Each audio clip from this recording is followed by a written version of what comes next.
di sana itu untuk juga bikin satu aktivitas mungkin promosi dan campaign tentang bagaimana gerakan penolakan Omnibus Law, karena tidak semua organisasi di luar Indonesia ini tahu tentang itu, tapi mereka butuh mereka mau menyokong gerakan kita. Misalnya kayak kemarin di Sekel ketika kita presentasikan itu mulai kawan-kawan jaringan kita, dan itu supportnya sangat bagus. Mereka bisa campaign di sana, bisa bikin video, bikin ini, dan dunia internal semakin tahu gitu. Jadi itu juga menguatkan tentang daripada apa yang sudah dipresentasikan oleh yang sudah direkomendasikan oleh ILO itu semakin tajam gitu. Bahkan kita bisa menggunakan juga kedatangan nanti tim advisornya dari ILO itu untuk mungkin kita bikin sesuatu. Dan salah satunya karena forum Asia, People Forum Asia itu di bulan September, jadi bisa juga menggunakan itu untuk kita campaign itu gitu loh. Bahwa pemerintah Indonesia juga akan melakukan apa-apa untuk menuju menjalankan apa yang menjadi rekomendasi ILC itu gitu. Ya. Nah itu mungkin silakan teman-teman, masih ada waktu sebelum masih ada setengah jam lagi lah kira-kira. Kalau ada teman-teman yang mau tanya, mau perdalam dan lain sebagainya, saya persilakan. Silakan, ada dua, Pak Ajat sama Pak Idrus, silakan. Mulai. Saya tertarik dengan isu yang kita angkat hari ini, dan memang ini usulan yang kita sampaikan waktu evaluasi di Cilandak, bahwa isu buruh migran ini harus diangkat di kita di ASP. Jadi kita tidak bicara hanya subsektor buruh ketenagaan saja di negara kita, tapi kita coba meluas di isu-isu yang lain, termasuk di isu buruh migran. Ini penting karena agar informasi yang kita dapat itu sangat lengkap lah. Apalagi Pak Jumbo dengan pengalaman beliau dulu itu kan tadi di paparannya sangat menarik dan luar biasa. Nah intinya saya sekali ingin menanyakan ke Mbak Eni, kenapa akhir-akhir ini, apakah memang saya kurang update juga, isu-isu buruh migran ini kurang begitu terekspos di media. Bahkan saya agak prihatin kasus-kasus penganiayaan, pelecehan, atau penyiksaan, termasuk buruh-buruh migran yang dipenjara atau divonis hukuman mati, sekarang kok tidak terekspos dengan baik gitu, atau tidak tersampaikan isu itu kepada kita di Indonesia. Nah, saya, apakah ada memang masalah di teman-teman asosiasi atau bentuknya forum yang tadi Mbak Eni sampaikan, atau memang ada intimidasi atau ancaman dari negara kita untuk tidak diekspos besar-besaran terkait isu-isu buruh migran ini. Yang kedua, dari hasil pertemuan hari ini, saya ingin lebih menekankan bahwa harus ada poin-poin yang krusial yang nantinya kita sampaikan ke Ketua BP2MI, saudara siapa tuh namanya lupa gitu ya, yang kerjaannya cuma mengkritik atau mengkantor orang-orang atau aktivis-aktivis yang vokal gitu, yang mengkritisi pemerintah. Dia kerjanya kantor walaupun kapasitasnya relawan ya, tapi saya melihat dia itu pejabat publik gitu, nggak pantas lah seorang pejabat publik ngatur-ngatur ikut dua muka ya, mukanya ke muka-muka penjilat itu ke pemerintah untuk sok jadi jagoan gitu. Jadi saya ingin nanti forum ASP ini membuat semacam resume kesimpulan dari hasil FGD hari ini, kita sampaikan dan layangkan ke BP2MI. Walaupun kita bukan level Pak Jokowi ya, karena level kita kan dengan presiden itu level pimpinan ASP itu. Tapi kalau ini nggak disentuh BP2MI ini bahaya gitu. Kita sampaikan masih banyak persoalan buruh migran yang harus diurus sama dia. Tapi kita sampaikan dari hasil FGD hari ini dan narasumber yang cukup kuat tadi dari Pak Jumbo dan dari Mbak Eni dan termasuk Mbak Yani. Jadi harapan saya dari FGD ini ada output yang nanti kita bisa sampaikan sama-sama. Kalau perlu kita anak-anak ini sama-sama, para pimpinan serikat buruh serikat pekerja ini yang tergabung di ASP, termasuk dari komunitasnya Mbak Eni, kita sampaikan bahwa ini loh permasalahan buruh migran yang harus Anda segera selesaikan. Kalau tidak, kita somasi lagi. Kalau tidak ada jawaban atau respon, kita somasi, kita demo lagi ke BP2MI. jangan demo di sana terus, kali-kali PP2 yang juga kita hajar. Itu kurang lebih mungkin harapan kami dari pertemuan FPD hari ini terkait isu buruh migran. Terima kasih. Wassalamualaikum warahmatullahi wabarakatuh. Filipina. Dulu kita sudah punya ide juga begitu. Waktu Pak Yakub jadi Menteri Tenaga Kerja, saya ditunjuk sebagai pengecek BRK penyaluran perusahaan penyalur. Kami dibuatkan tim, kita duduk situ. Jadi kita setiap minggu kita pergi berkunjung. Begitu ganti Menteri Pamidris kita dipecat juga Pak di PHK. Ya. Cuma mungkin kenapa dulu tidak ada seperti kayak Filipina itu, Pak Jumbul. Harusnya kan tadi yang bilang Pak Jumbul duta besar itu kan wawasannya kan berbeda. Jadi perlindungan bagi tenaga kerjaan kita sampai sekarang ya jadinya begitu. Lantas mungkin saya perlu juga, kalau dulu zamannya Pak Harto itu kan yang di atas itu kan negara gitu, rakyat itu di bawah, ekonomi itu di bawah. Maka dulu zaman Pak Harto itu saya ingat banget, begitu bekerja 3 bulan langsung diangkat jadi karyawan tetap gitu kan. Nah sekarang kan sudah berbeda ekonomi, jadi maka ekonomi di atas, rakyat di bawah, negara di samping. Maka zaman sekarang itu semuanya kebijakan itu diputuskan berdasarkan kondisi perekonomian. Cuma yang tadi yang saya bilang sama Pak Ketum, dulu waktu Rhoma Irama nyanyi 125 juta penduduk Indonesia, di Jepang juga 125 juta. Tapi Indonesia 270, di Jepang itu sekarang tinggal 96 juta. Jadi berkurang. Jadi memang membutuhkan tenaga kerjaan Indonesia yang untuk bekerja di sana. Cuma ada satu yang tadi Bapak itu, kita orang Indonesia tidak mau belajar bahasa Jepang. Makanya pendidikan itu penting. Nah sekarang jadi pertanyaan saya, bisa nggak kita membuat konsep di mana BPJS juga bertanggung jawab atas pendidikan itu untuk ketenaga kerjaan kita bisa kita kirimkan ke Jepang. Tambah lagi sekarang kalau nggak salah saya sudah dibuka lagi antara Korea dengan Australia. Itu yang kemarin yang saya dengar. Lantas ini terlalu banyak tapi nggak usah bacain nanti. Lantas ini saya international networking. Terus tadi yang kemarin kita diskusiin di mana? Hello. Ya, kita jangan sampai terjebak di formalitas karena itu ngomongin formalitas nih. Wah setiap hari peristiwa penindasan perampasannya jalan terus. Pengadilan berproses tahu sendiri hari, minggu, bulan itu akan menyita waktu. Oke lah itu bagian dari perhatian. Nah networking yang harus kita fokuskan sampai disampaikan ya bagaimana gerakan Juta Buruh ini juga nanti ke depan membangun hanya dari keberatan networking karena mengapa pada prinsipnya kan itu inisiatif etis bagaimana industri itu berbuat sopan santun dari dirinya dan mengajak orang lain gitu. Sehingga produknya itu halal dan thayyibah. Dan itu kalau di TGSL sudah banyak buktikan, ya kan? Tapi saya dengar juga kalau Jepang yang otomotif itu bukan dari tuntutan, tapi inisiatifnya orang Jepang memang yang luar biasa. Jadi pensiun segala macam perbuatan baik-baik itu muncul dengan sendirinya. Ini beda TGSL. TGSL itu harus maki-maki dulu, baru tadi yang sampaikan Bu Yanti itu diganti. Makanya ini pesangon separuh kita kejar, kita maki-maki bayar gitu.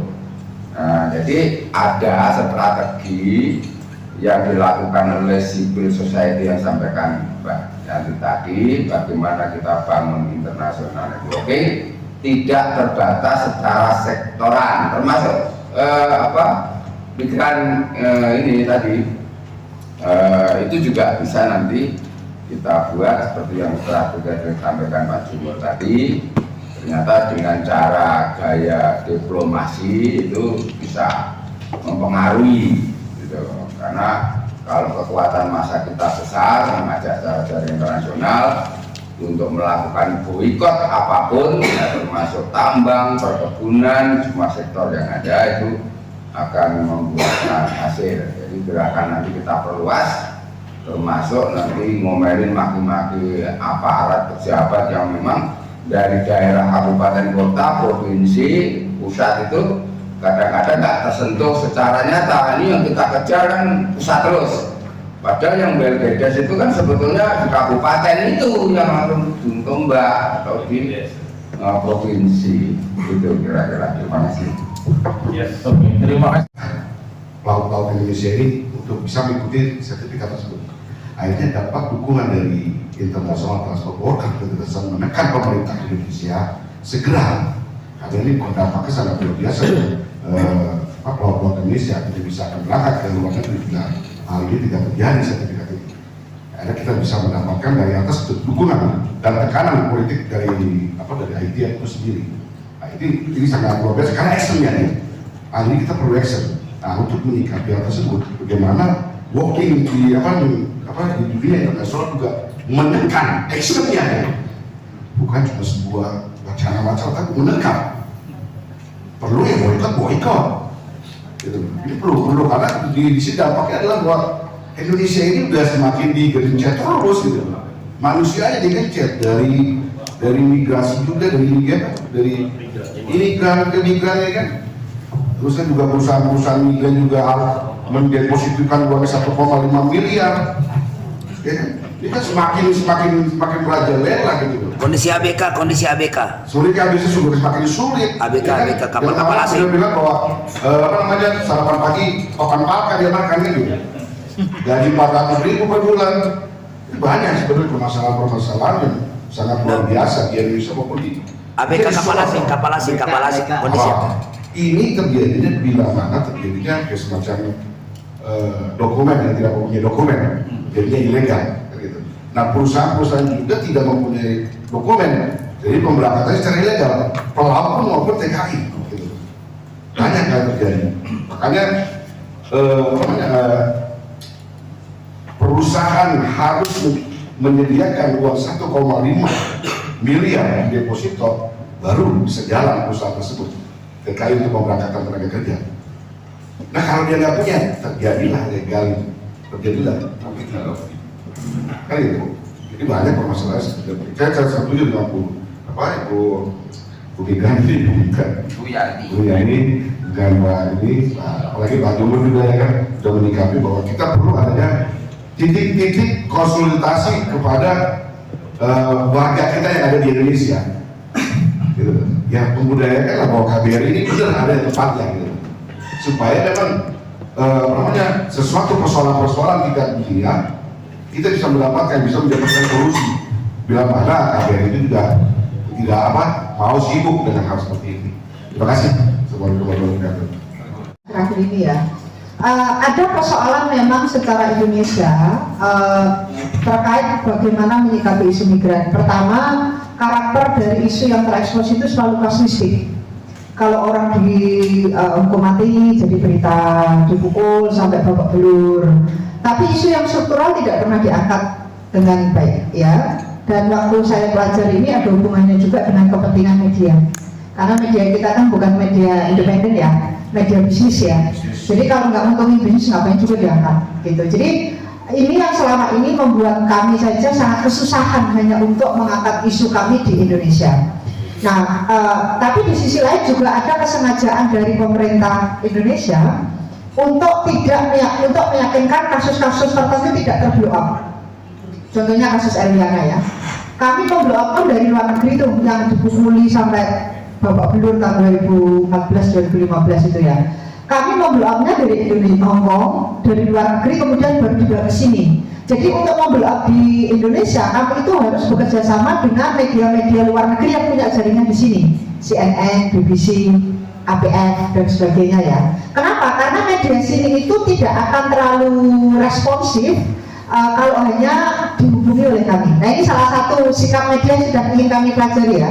bagaimana kita bisa mensistematisasikan isu migran itu terangkat dengan baik dan dipahami masyarakat, tidak hanya berbasis kasus, tapi berbasis masalah yang itu sebenarnya sangat kronis gitu. Tapi di sisi lain memang ada kesengajaan. Ini pengalaman konkret kami ya dengan BP2MI yang sekarang Pak Jumur ya, bukan yang dulu. Sama yang di kedutaan. Setiap kali ada kasus Mona itu ditekan-tekan. Keluarganya nggak boleh ngomong, anaknya sendiri nggak usah ngomong, tak kasih kompensasi dan lain sebagainya. Itu berkali-kali terjadi. Jadi ada tren supaya kasus yang ekstrim ini tidak terangkat dan membuat masyarakat mungkin ketakutan, akhirnya mungkin nggak mau keluar negeri. Jadi ini menjadi salah satu tantangan kami dalam mengangkat isu migran ya. Jadi yang kami lakukan saat ini adalah memeta apa sih media, media itu bagaimana caranya ngomong sama mereka. Dan salah satu teman-teman media ngasih masukan, oke Mbak, setiap akhir tahun yakinkan Anda mengadakan media briefing, undang kami untuk presentasi kasus dan sebagainya. Jadi jangan satu kali undangan aja, tapi dididik. Jadi teman-teman media itu juga perlu pendidikan ya, ternyata bukan cuma diundang ada kasus diangkat gitu aja. Nah yang kedua, yang media dulu. Jadi kami triknya untuk ngangkat di media itu memang diviralkan. Kalau viral itu biasanya nanti media itu langsung angkat, gitu. Ya jadi kami minta kerjasama dari semua elemen memang untuk memviralkan kasus-kasus tertentu atau masalah-masalah tertentu. Yang kedua, dokumen tadi yang diusulkan sangat setuju. Sebenarnya tadi yang kami ingin usung itu adalah memperjelas relasi hubungan industrial antara pekerja migran dengan PT-nya. Maka itu kan enak ya, dapat untung tapi nggak perlu tanggung jawab itu loh. Nggak perlu dibawa ke pengadilan, nggak perlu disuruh untuk membayar ganti rugi dan sebagainya. Tapi saya sangat setuju dengan poin yang disampaikan Bapak tadi, karena banyak eksploitasi juga karena pemerintah Indonesia sendiri dalam notabene-nya mengeksploitasi PT dengan minta apa itu jaminan 1,5 M tunai plus gedung plus apa ya. PT kan namanya bisnis lah, saya modalnya udah sekian ya, saya harus dapat berkali-kali lipat. Nah ini juga harus dievaluasi. Saya nggak ngomong itu baik atau buruk, saya cuma nggak tahu konsekuensinya apa. Tapi poinnya akhirnya PT gini, ya udah potongannya diperbanyak, ya udah kamu bayar sendiri ke luar negeri, tapi di luar masih potongan. Jadi otaknya PT itu uang gitu. Itu ya, termasuk bahwa banyak uang deposit itu ketika ada korban-korban yang minta uang kembali belum tentu dicairkan. Ini juga Pak Jumur kami nanti mau berkonsultasi gimana caranya ini, karena ini hukum di dalam sistem birokrasi negara yang kami nggak familiar ya. Terus juga, jadi kalau ada nanti dokumen bersama, kami sangat setuju jangan hanya BP2MI, tapi Menaker ya. Itu Menaker itu paling enak bikin tanda tangan, habis itu udah ada. Itu Menaker itu ahlinya begitu, dan ini yang kami minta pertanggungjawaban. Jangan hanya ngeluarin kertas, tapi pelaksanaannya bagaimana. Nanti di lapangan kita yang bertengkar sama BNP 2 TKI. Sebenarnya mereka yang bikin aturan. Gitu, makanya kami selalu gandengkan Menaker dengan BNP karena mereka kebijakan dan pelaksanaan. Yang berikutnya terkait networking ya, mungkin teman-teman ini ya lebih familiar. Tapi begini, kemarin saya dari Amerika, saya menghadiri Kongres Nasional Federasi Serikat-Serikat Buruh se-Amerika. Mereka setiap 2-3 tahun sekali kumpul, dan pasca Covid itu pertama kali mereka kumpul. Jadi mereka itu buruh Starbucks, buruh apa, berarti semuanya rata-rata buruh dari berbagai sektor ya. Jadi waktu kita mengangkat isu Adidas, yang mengangkat itu justru bukan saya, karena saya sudah lama nggak terkoneksi dengan GSBI. Dulu kan kamu juga ikut memperjuangkan Adidas Lombok waktu PHK massal sama buruh Panaro. Itu malah orang-orang Amerika yang mengangkat spanduk buruh Adidas. Bayar buruhmu, dia yang datang ke tokonya Adidas untuk nyerahin petisi, dan kebetulan saya di sana, kemudian kita akhirnya berkoneksi. Jadi kemarin dia ke Indonesia juga untuk mengambil data-data yang bisa dia promosikan. Tapi begini poinnya, masyarakat di luar negeri yang memakai sepatu Adidas itu tidak pernah tahu kondisi buruh yang memproduksi buruh Adidas, sepatu Adidas. Jadi pendidikan sederhana terkait kenyataan buruh Adidas dan bagaimana itu dipergunakan untuk supply chain market sepatu itu sangat penting.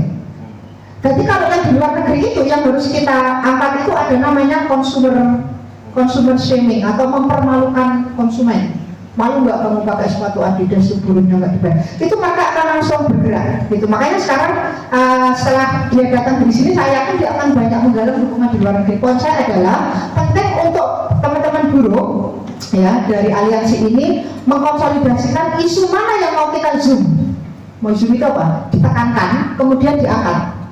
yang itu menghubungkan kita dengan buruh dari berbagai negara, tapi juga dengan konsumen internasional. Karena itulah persoalan kita dalam gerakan, kita terlalu lokalistik, kita terlalu hanya pabrik atau daerah tertentu, padahal kita ini supply chain. Ya, di sini produksi, di sana jualan, di sana yang memakai. Eropa, Amerika, Kanada dan sebagainya. Dan yang lebih menyakitkan, sepatu di negara-negara maju ini jauh lebih murah. Saya bisa beli sepatu Adidas itu paling nggak sampai 500-600 ribu. Di sini jualannya sudah 2,5 juta harga pasar. Kenapa? Karena di sana pajaknya didiadakan. Di sini pajaknya yang dimahalkan. Buruhnya dibayar berapa coba? Nah itu loh maksud saya. Jadi ada kebijakan pasar yang sangat tidak adil, mahal di Asia, murah di negara sendiri. Yang produksi siapa? Yang pakai siapa? Nah ini, jadi pesan menjadi penting. Makanya ketika kita menggalang dukungan internasional, pertama harus sangat konkret. Konkret, omnibus law, oke, orang akan mendukung omnibus law, tapi apa yang mau dilawan di situ? Contohnya itu harus sangat konkret. Perjuangan buruh oke, tapi konkret, karena masyarakat internasional nggak ngeh kalau kebijakan. Mereka kan sangat beda ya dengan aturan kita. Mereka sudah sangat maju lah. Kalau buruh itu nggak kayak kita lah. Upahnya maju, liburnya maju. Kita mah apa? Gitu. Jadi mereka ketika diceritani kalau ini nggak nangkep. Tapi konkret sepatu Adidas yang kamu pakai, buruhnya sekian 8.700 buruh dari Panarep memproduksi sehari sekian, dia kompensasinya nggak dibayar, kerjanya sekian aja, malu sendiri. Begitu caranya. Nah ini potensi. Makanya ruang-ruang internasional yang ada harus dipakai.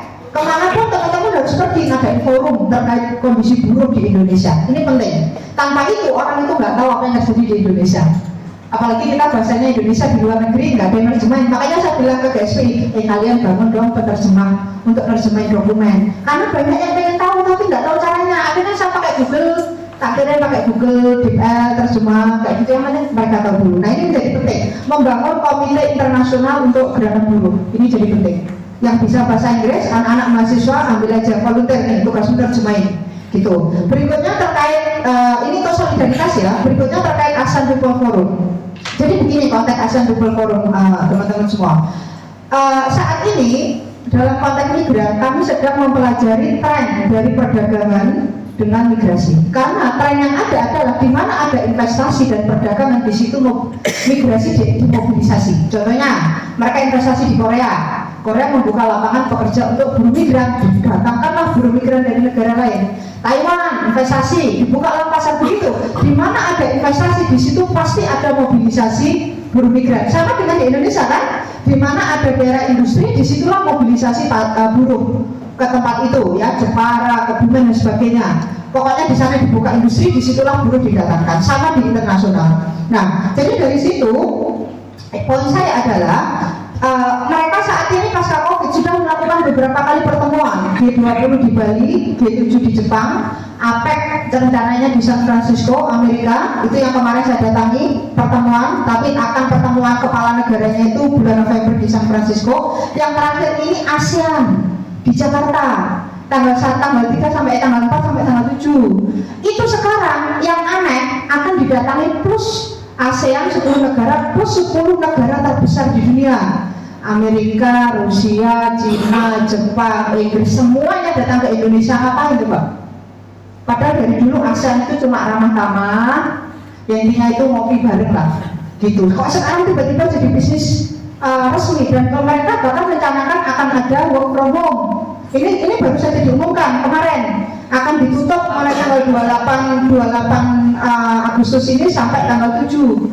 Ya, katanya itu polusi udara, katanya ini itu dan sebagainya. Padahal mereka sedang menyambut kedatangan 10 tamu negara terpenting. Nah, poin saya adalah apapun yang keluar dari peraturan G20 sampai ASEAN ini itu pasti jelek. Tapi kita harus tahu. Makanya kalau kami saja saya sendiri ke dunia lain itu sebenarnya mengikuti kamu ngomong apa, ya, punya planning apa. Kenapa? Karena itu efeknya langsung ke kita. Gitu. Nah, jadi kenapa itu dalam ASEAN People Forum usul saya adalah pertama kami sendiri akan datang tapi dalam rangka memahami apa yang sedang mereka bahas. Yang kedua, kalau memungkinkan sebenarnya angkat isu omnibus law di dalam ASEAN People Forum, walaupun kita harus lobby, bisa nggak ada kayak forum workshop khusus untuk ini. Jadi dampak omnibus law untuk sektor-sektor konkret sehingga orang-orang dari berbagai negara yang datang itu juga paham isu Indonesia gitu. Nah ini jadi penting menurut saya, jadi didik mereka untuk tahu bagaimana mendukung kita. Nah di sisi lain yang penting menurut saya juga teman-teman penting ya, pasca COVID dunia akan berubah. Bank Dunia, Asian Development Bank sudah mengatakan 2050, 2030 sampai 2050 adalah masanya AI. Tahu AI, robot. Semua pasar akan dipangkas. Banyak pasar yang akan ditutup dan banyak pasar yang akan dikembangkan. Pasar yang sudah dianggap tidak profit akan dikurangi bahkan ditiadakan. Makanya beberapa sektor itu otomatis termasuk sepatu misalnya. Orang di luar negeri walaupun diobrol udah nggak mampu beli sepatu. Artinya buruh di pabrik sepatu akan dikurangi. Tapi akan ada industri baru yang akan mereka kembangkan. Nah apa ini? Inilah pentingnya kita keliling untuk ngecek. Karena itu imbas kepada serikat-serikat kita. Ini serikat bakal ditiadakan, bukan pabriknya bakal dikurangi. Dan kemarin kita cerita dengan buruh Pangarup, setiap tahun pasti ada pengurangan buruh. Iya, kenapa? Karena di luar negeri sepatu udah gak ada yang beli, tapi makanan ada yang beli. Ya, pertanian tetap laku dan sebagainya. Ini penting menurut saya sebagai penggerak, kita harus mempelajari apa yang akan terjadi dengan dunia bahkan 10-20 tahun yang akan datang, supaya kita bisa menyiapkan diri dan gak selalu bingung gitu. Nah itu menurut saya ya. Terima kasih. Ya saya nanya soalnya karena saya ngalamin banget ya soal kritik ini ya Mbak Eni ya. Kalau menurut saya di luar negeri bergendang, di dalam negeri dulu ada pemain gendangnya juga. Nah begitu ganti rezim, ya pemain gendangnya mendukung rezimnya ini. Jadi kira-kira gitu loh. Pemain gendang yang biasa berisik setiap hari itu jokower. Jadi sehancur apapun buruh migran nggak jadi berita, nggak ada penyanyinya, sehingga berita nggak ada. Dulu semacam kayak apa ya? Yang apa saya sebut aja lah, Wahyu Susilo, Anies Hidayat dan lain-lain gitu ya. Itu setiap hari ngomongnya maki-maki aja, yang nggak ada pernah bener. Jadi begitu ganti rezim nggak ada, diam itu nggak pernah ngomong gitu. Nggak, makanya jadi menurut saya memang yaitu seninya berpemerintahan kan. Walaupun ada pengkritik tapi dia ternyata punya afiliasi kayak gitu. Jadi sekarang memang nggak ada nih. Dulu tuh ada yang orang-orang sekarang nggak ada, Mbak. Mungkin Mbak Yanti atau siapa kan jadi tokoh buruh migran yang karena ada 18 orang mati di penjara tuh yang di mana Nunukan Tawau ya. Itu gara-gara mistreatment ada 18 orang meninggal. Itu santai itu nggak rame gitu loh.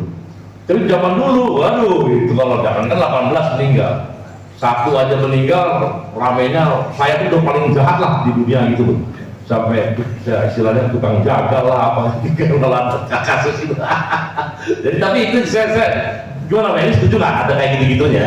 Karena ada afiliasi ya. Ada ini iklim politik. Ya, jadi memang benar.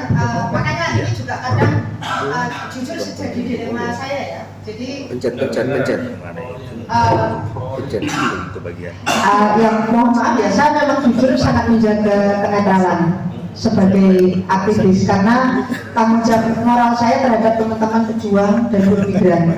Jadi walaupun saya ikut pemilu atau apa, saya tidak akan pernah mendeklarasikan siapa yang saya pilih, siapa yang saya, itu urusannya. Jadi bahkan di luar negeri pun saat ini kita mempromosikan debat capres karena banyak teman-teman jadi follower buta, ikut aja nih si cebong si apa itu ya, dulu kan ya saling bertengkar. Padahal setelah itu mereka salaman, yang di bawah masih bertengkar. Makanya sekarang kita kembangkan strategi baru. Oke, pemilu tahun ini kita damai, kita undang semua caleg datang, kita debat caleg. Jadi kalau mendukung jelas platform mereka apa, tuntutan mereka apa, program mereka untuk bermigran apa, jangan jadi follower buta. Nah untuk kami beberapa pimpinan ini memang kami tidak pernah meyakinkan bahwa kita tidak berpihak ke dalam satu partai atau satu orang, mengingat bahwa posisi kita ini rentan kenapa? Karena kita dipercaya orang. Oke, sekali kepercayaan itu hilang sudah nggak ada yang mau lagi. Terus di sisi lain juga, toh walaupun kita bela, belum tentu dia habis itu bela kita buruh migran. Jadi ya sudah, posisi kita salam damai aja. Kamu ada program perjuangan, ada kontribusi konkret, kita terima kasih. Nggak ada ya udah, biarkan publik yang menilai, begitu kira-kira. Saya rasa yang lain apa ya, soal tadi KBRI di luar negeri saya rasa tadi udah ya Pak Idrus, memang apa ya nggak serius lah gitu. Pada saat itu. Iya pada saat itu ya. Kemudian pada saat itu juga ada penelitian soal PJTKI ya dari Pak Yakob. Pak Yakob ini memang pejuang Pak dia Pak. Pak Yakob ya. Pak Yakob. Pak Yakob 2 WA. Saya bersahabat sama dia. Saya dengan Pak Yakob 2 WA itu bersahabat. Jadi saya tahu persis dia memang hati bapaknya, bapak Yakob. Hatinya tuh memang ya Pak Yakob tuh hatinya buat bekerja. Juang coba. Memang hatinya untuk bekerja, saya tahu persis ya. Istilahnya dulu setiap 5 menit PJTKI atau apa tuh pasti dimaki sama Pak Yakob, kira-kira gitu lah Pak. Jadi memang beda. Berarti ponakan dong sekarang.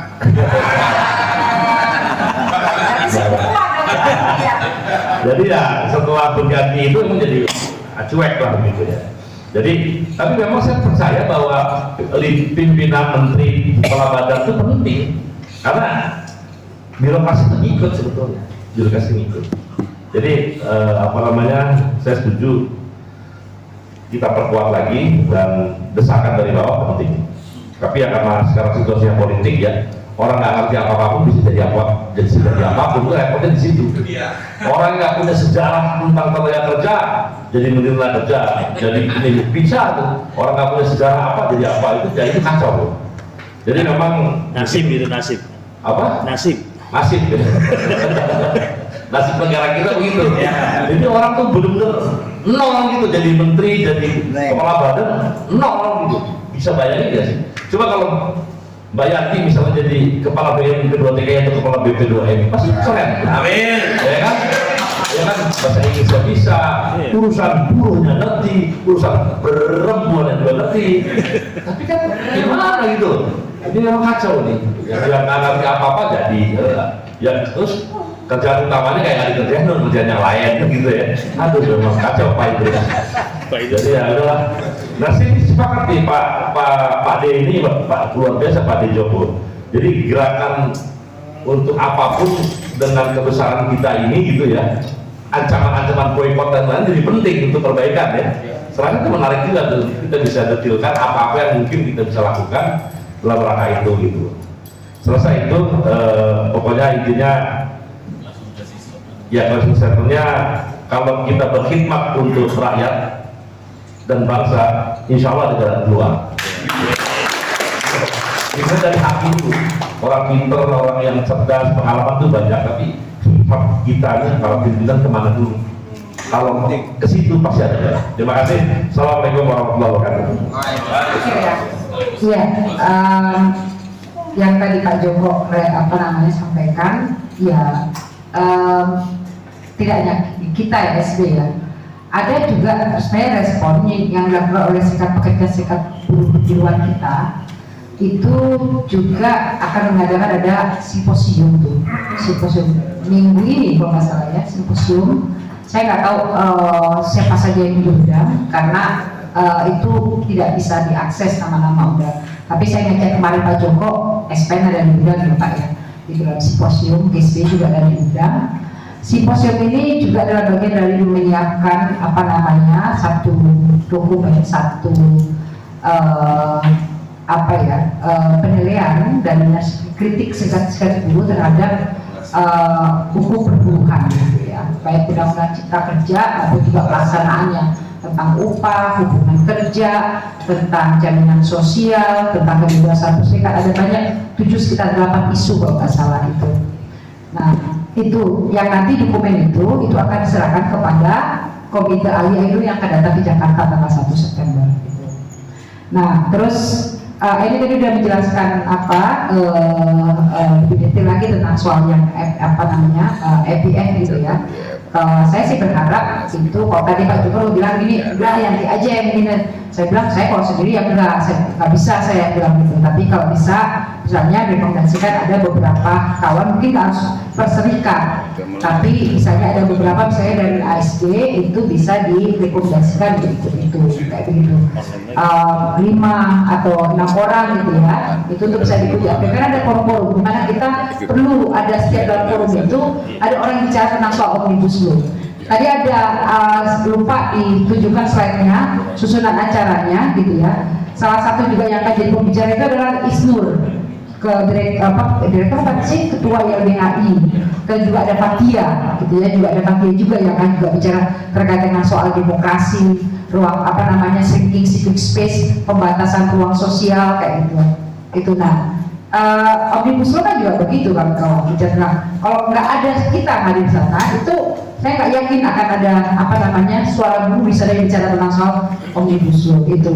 Terus selain IPF ada WOPE. WOPE itu juga penting untuk juga kita respon bagaimana kita juga kemudian mau menggunakan momentum ini, karena kawan-kawan kalau tahu di dalam undang-undang cipta kerja gitu, undang-undang cipta kerja itu bukan lagi tiba-tiba, bahkan di dalam laporan tahunan World Bank ya, reportnya World Bank tahun 2018 yang dirilis oleh World Bank itu jelas sekali ya menyatakan bahwa perlu ada pembaruan hukum, perburuhan yang itu ramah terhadap investasi. Maka di dalam dokumen yang dikeluarkan oleh Kementerian Hukum dan HAM ya, itu ketika masih isunya revisi Undang-Undang 13 sebelum Undang-Undang Cipta Kerja, salah satu referensi yang dicantumkan di dalam dokumen itu adalah reportnya WLBN-nya World Bank, laporan tahunannya World Bank. Itu dimana World Bank memberikan ada penilaian terhadap undang-undang, salah satunya undang-undang Indonesia yang dinilai masih terlalu memproteksi gitu ya, terlalu memproteksi sehingga itu menghambat masuknya investasi. PHK yang terlalu prosedural sehingga itu akan menghambat perusahaan-perusahaan itu untuk bisa meng-rehire atau mempekerjakan tenaga kerja baru. Karena kan kita sebelum ada putusan PHK tetap nggak boleh meng-hire merekrut tenaga kerja yang baru seperti itu. Nah itu yang dinilai oleh World Bank sebagai penghambat dari investasi itu kayak begitu. Dan kita tahu sendiri pasca penertanganan World Bank itu, Direktur IMF juga datang ke Indonesia memberikan selamat terhadap terhadap keputusan pemerintah Indonesia itu untuk mengesahkan Undang-Undang Cipta Kerja gitu. Jadi kita ini betul-betul pemerintah Indonesia ya betul-betul di bawah yang kontrol gitu. Setara Indonesia juga adalah anggota dari World Bank dan juga anggota dari IMF dan juga World Bank maksud saya gitu. Jadi selain merespon yang APF, kupikir yang dekat yang seminggu ke depan ini termasuk juga IMF World Bank. Tapi nggak tahu nanti bagaimana, saya nanti juga akan ngobrol karena ini melalui emailnya juga akan ambil momen juga di isu di pertemuan annual meetingnya IMF World Bank itu juga mengangkat isu juga tentang soal buruh migran karena ada korelasi interest dan juga ada impact langsung ataupun tidak langsung terhadap keputusan atau kebijakan apapun nanti, konsensus apapun nanti yang akan diambil oleh IMF dan World Bank terhadap buruh migran, termasuk kita ya, termasuk juga terhadap buruh gitu ya, buruh di industri, buruh di manufaktur. Itu kupikir. Nah jadi ya seperti yang tadi ini sudah mendahului ya, sebenarnya saya juga menyampaikan kejadian momentik saja, mengulang aja gitu ya. Kita perlu jadi nggak supaya kita bisa keluar gitu ya dari tradisi-tradisi lama gitu, out of box. Jadi kita harus berani untuk keluar, menggali seluas-luasnya, dan bagaimana kemudian memberikan edukasi ya, memperluas propaganda kita. Karena yang tadi yang dibilang ini, saya ada 2 kali misi edukasi lewat Zoom itu dengan kawan-kawan buruh migran, karena dibilang nanti ini kawan-kawan nggak tahu, aku juga nggak tahu, jadi tolong bisa GSBI bisa persiapkan untuk isi diskusi, presentasi. Kemarin juga 5 hari saya nemenin ada tamu dari Amerika datang, itu saya memang dia datang itu inanya untuk kampanye pay no workers gitu ya. kampanye pay workers dalam satu pabrik karena dia sangat komit itu dalam kampanye melawan Adidas agar menembus Adidas untuk membayar upah buruh yang dipotong pada saat pandemi kemarin. Tapi saya gunakan juga itu untuk mengedukasi dia tentang soal omnibus law gitu. Karena lu ngomongin ini juga kalau omnibus law ini tetap eksis, itu akan terus terjadi karena omnibus law memberikan legitimasi untuk perusahaan untuk melakukan itu kayak begitu. Oke, dan dia sedang berpikir bagaimana kemudian bisa memberikan ada edukasi itu kepada mahasiswa juga di Amerika karena dia tinggal di Amerika ya, di Los Angeles kayak gitu. Dan dia sedang berpikir juga kalau saya mengadakan ini kita Zoom itu kamu bisa nggak presentasi itu sehingga mahasiswa di sana mereka juga punya pengetahuan tentang itu apa yang sedang diperjuangkan oleh gerakan buruh Indonesia. Jadi kita harus memang bangun seluas-luasnya jaringan itu dan memanfaatkan itu kan Kang. Karena undang-undang cipta kerja saya nggak yakin juga gitu ya kalau cuma kita mengandalkan pada gerakan kita saja masa saja tanpa kemudian mempermalukan rejim yang membuat itu gitu ya, tanpa mengekspos apa yang buruk, apa yang dirugikan dari undang-undang cipta kerja itu kepada dunia, itu akan dianggap bahwa Jokowi sudah benar, Jokowi sudah sudah tepat dengan membuat undang-undang cipta kerja yang seolah-olah dari undang-undang cipta kerja itu makin bertambah lapangan pekerjaan gitu. Nyatanya nggak ada lapangan pekerjaan bertambah, yang justru yang terjadi adalah PHK terjadi di mana yang nggak bisa dihentikan atau di stop oleh pemerintah Indonesia. Itu mungkin aspek saya. Terima kasih.